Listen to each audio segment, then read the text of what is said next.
There are moments in music history that were never captured on film, but still live in the soul.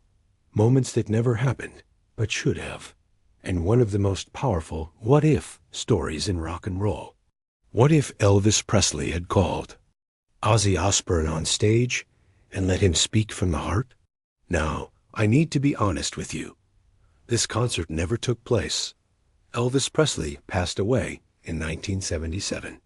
Ozzy Osbourne was still rising with Black Sabbath in the early 70s.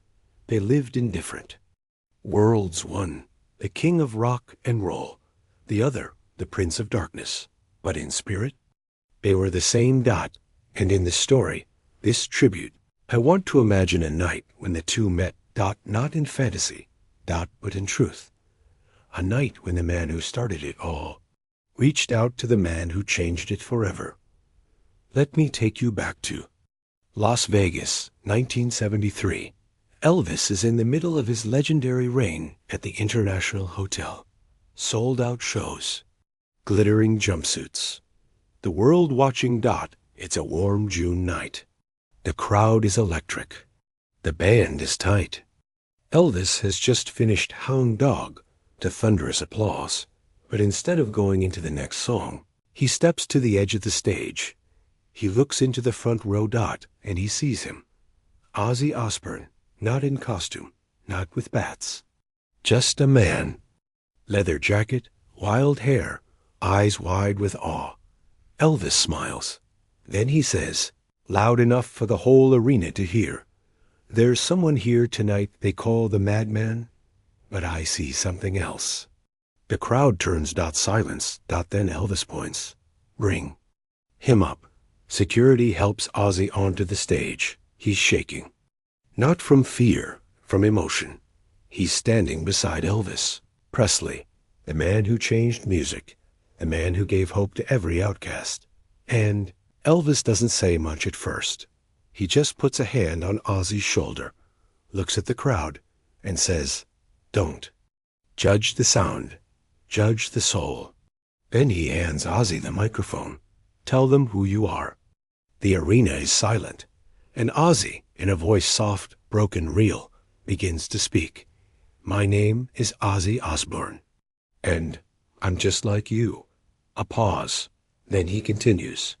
"I grew up poor, in a tiny house in Birmingham. No money, no books. They said I was slow, that I'd never learn. I couldn't read. I couldn't write. I just wanted to sing." The crowd listens, dot, no laughter, no jeers, dot, just silence. "And when I finally did sing, they called me a monster, said I was evil, said I was dangerous." He looks at Elvis. "But you were called dangerous too, for moving your hips, for singing black music, for being different." Elvis nods, dot, and Ozzy's voice grows stronger. "Not a monster. I'm a man who hurts, a man who drinks too much, who's lost, who's broken. But I sing, because it's the only thing that keeps me alive." The audience is in tears, because this isn't a rock star. This is a human being, dot, and then Ozzy says the words that would shock the world. "You know, I used to stand in front of the mirror and pretend I was Elvis, just to feel brave." He pauses. "And now I'm standing here with him, and I still feel like that scared boy." The crowd erupts, not in cheers, dot, in applause, a standing ovation. For the man behind the myth, dot, Elvis takes the microphone, looks at Ozzy, and says, "You're not a monster, son. You're a voice, and voices like yours, they change the world." Then he turns to the crowd. "Don't fear the sound. Fear the silence, because silence is where pain hides." And with that, he hands Ozzy the mic again. "Sing with me." They don't sing a rock song. They don't sing Crazy Train or Jailhouse Rock.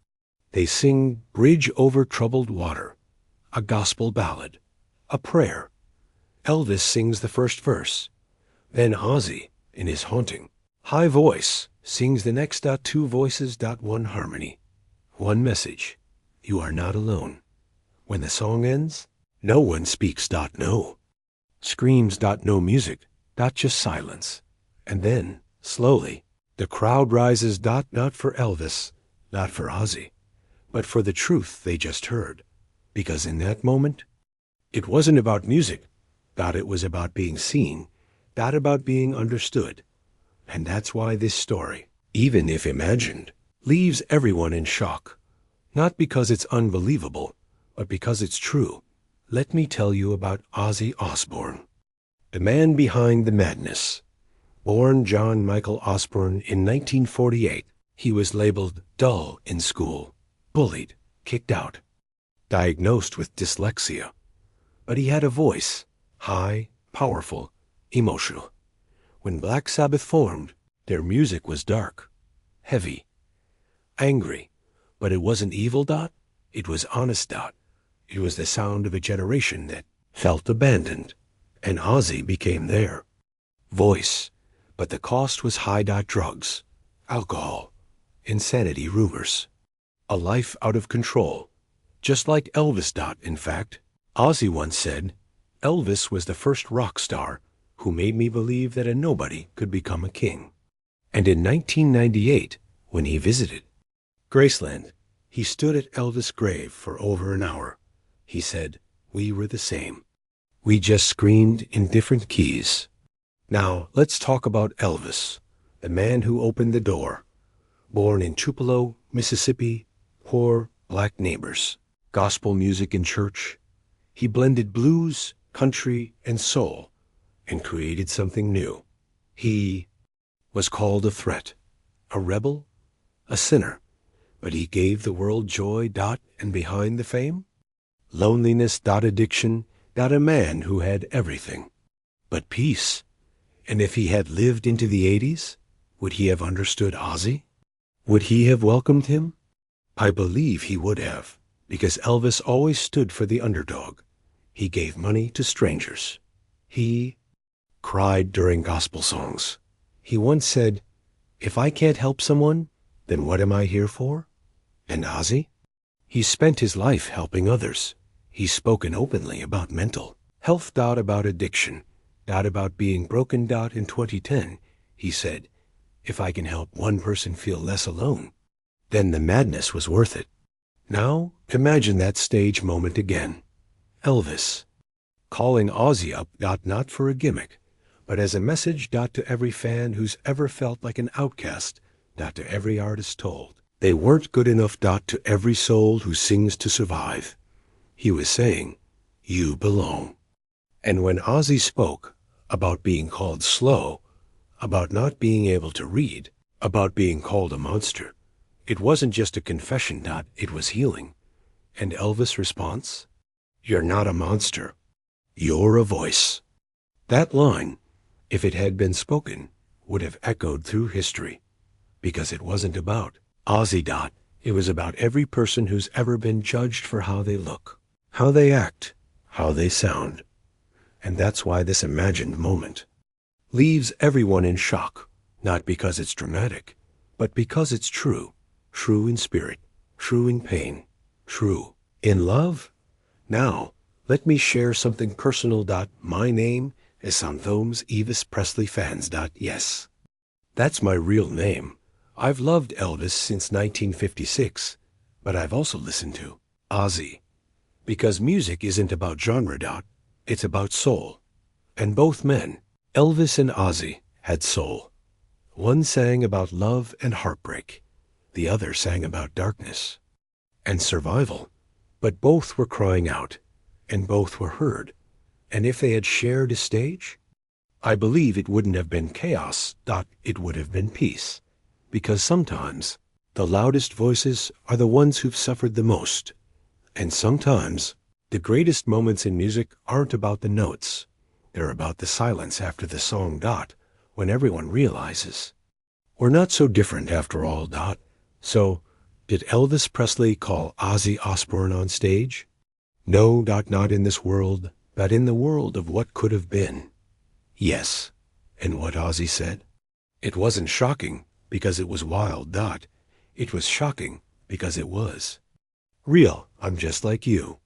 2 words, but they carried a lifetime of pain, dot of hope, dot of survival, dot, and in that moment, real or imagined, 2 kings stood together, one who started rock and roll, one who redefined it, dot, and together, they said, "You are not alone."